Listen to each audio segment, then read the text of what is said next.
This is aerial footage of Honduras taken from a helicopter recently. The flooding and damage that you can see here are the result of two hurricanes that hit the country in November, leaving a huge portion of the population without homes or basic necessities of life. Now, this is Leo, who you may recognize as the guy who carries around the giant wooden flamingo on match days. He was born in Honduras, so to him, this is all personal.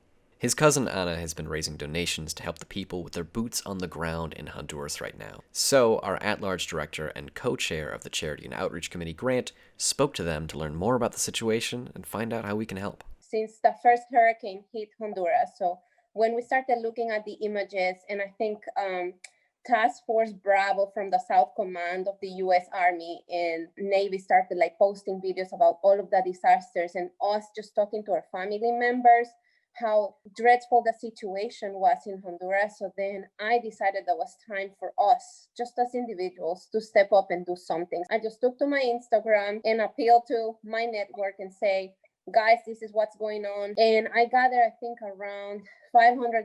And I matched with my own money 50 cents to every dollar that I received. So I was able to send around 900 and something dollars to Honduras. Honduras has a population of around 9 million people, and around 33% of them have lost everything due to the two hurricanes. So we're talking about 3.5 million people who have lost everything. So we're talking, they have no basics. So when we sent the first $900, we were able to buy toilet paper, toothpaste, what we call hygiene kits, just the basics to wash yourself and to at least do a load of laundry for a family of 4.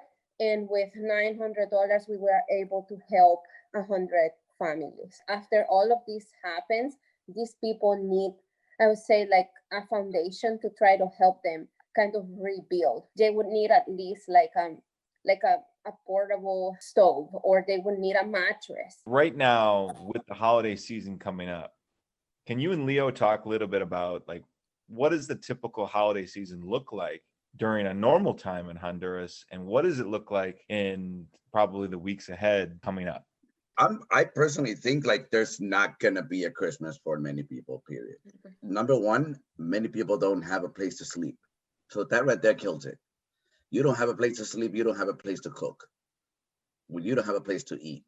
So you're gonna eat as you go. When I think about the area where the natural disaster concentrated all of the damage in Honduras, that's where the stronghold of all of industrial and manufacturing production sits in the country. We're talking about maybe 5 million Hondurans that will be affected long term because they won't have a job to go back to, because in the moment that you have to rebuild all of this, if they're going to do it, then there are a lot of people who are going to be without jobs. So the economic effects of this, I think, maybe setting up the country and the people somewhere around 40 to 50 years, which is a pretty big setback, just exacerbates the situation.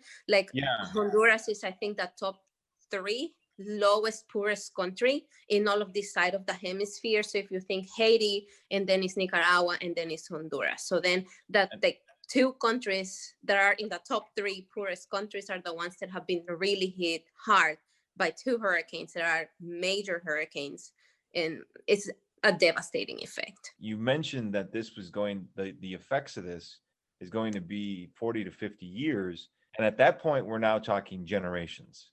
Yes.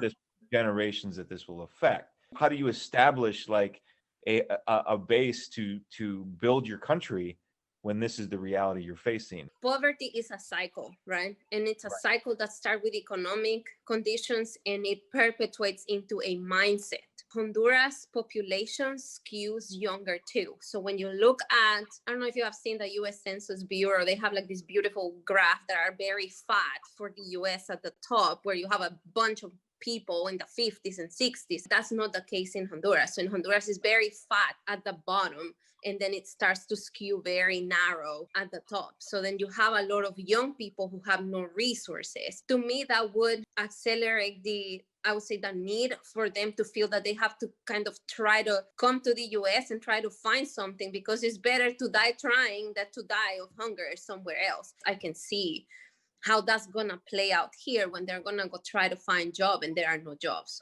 if you're already in a difficult situation, this is just going to make it more difficult. With everything that you've said and everything that you two have told us about what's going on, what can people in Madison, Wisconsin that follow a lower division soccer team, what can we do to make an impact down in Honduras and help the relief efforts? What you guys can help us do and what we can all together do right now is to try to collect money and send that money to the people in Honduras who are kind of the legs and in arms of this operation. Because if you think about it, we could send materials from here and ship them, but by the time we get there, it'll take a long time. And there are, I would say, immediate needs that all of these people who have been affected by the storms have. So they need toilet paper, just some of the basic things that you think of that you have in your home. They don't have those, and we need to get those to them as fast as we can. What does $10 do? What will if somebody gives $20, if $50, if somebody gives $100? What are the types of things that that breakdown of money can do to help somebody down in Honduras? So there are, I would say, even $5, if that's all you can give.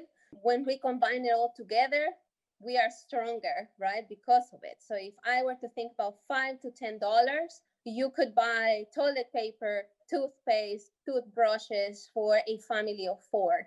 If we were to do $20, we can add to what I call a hygiene kit. Then you can give them shampoos. You can give them kind of not Tide, but something more basic than Tide to wash their clothing. Something very specific that can help them feel like human and help them dignified again. If you were to think about $40 to $50, we can buy them a stove, a portable stove, or a mattress sometimes for those people who are sleeping on the floors or on the streets and have lost it all. $200 can help provide hygiene kits for probably 20 families. Oh, wow. Of 4. And then we can also, with those $200, we could buy 5-6 mattresses that could benefit probably 5 or 6 families who have nothing, and they will have a place for their kids to sleep at night. I think the important thing to remember here is that it is not the stuff that you're giving them in the end, but these people, you are giving them the chance to feel human again. So it's like you are losing it all and you feel that there is no hope. So you are giving them hope and you are giving them a little bit of dignity. So they feel seen and they feel loved at the end of the day. And that is the flock coming together, giving that to the people, which is worth more than the money that you give.